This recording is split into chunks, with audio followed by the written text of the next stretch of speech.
the next thing I want to talk about is the ability to prepare yourself for these market turns, either up or down. So when you're a carrier or a dispatcher, you should be able to kind of help yourself or help your carrier understand where the market is going. So currently we have a market projection out to 2030.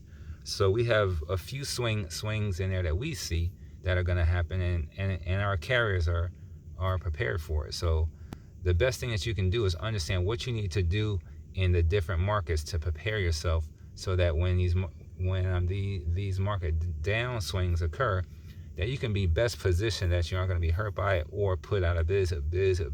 But there are specific things that you can do to take advantage of an up market that shields you against a down market. And on that note of down markets, of being prepared for future markets, one of the things that we are looking out into the future to is AI and autonomous driving.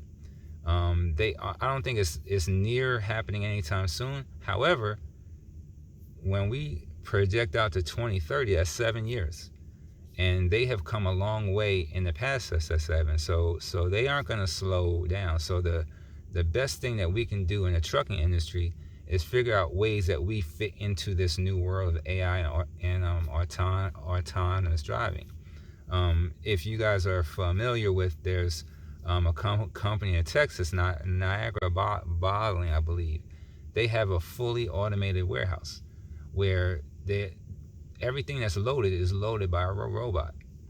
And they have a few operators in there, people who are working the robots or making sure that they operate properly. So if you guys ever get a shipment out to Niagara Bottling, or if you get a load from there, pay attention, because it's a fully autonomous warehouse. And so, that's not going to happen with Coke or Pepsi or Kimberly Clark, because the amount of investment it would take to do that is too big right now. But there is going to be a point where they do invest in that. So you need to be on your toes and know where you can fit in, and what types of things that you need to be focused on in order to make it through those times too, because that's coming. The next 7 years, you're going to see a lot of autonomous things happening. And the first step is getting EVs on the road. And if you guys are aware, Frito-Lay has Cheetos brand under it.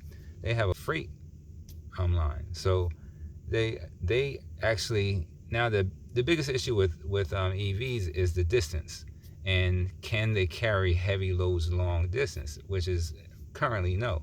So they only have like about a 500-mile distance, so they can only go maybe 200 miles out anywhere, because they gotta get back. So it's not a big part of the market right now, but that's one you need to watch. And so your best bet is to figure out the ways in which you fit into the market.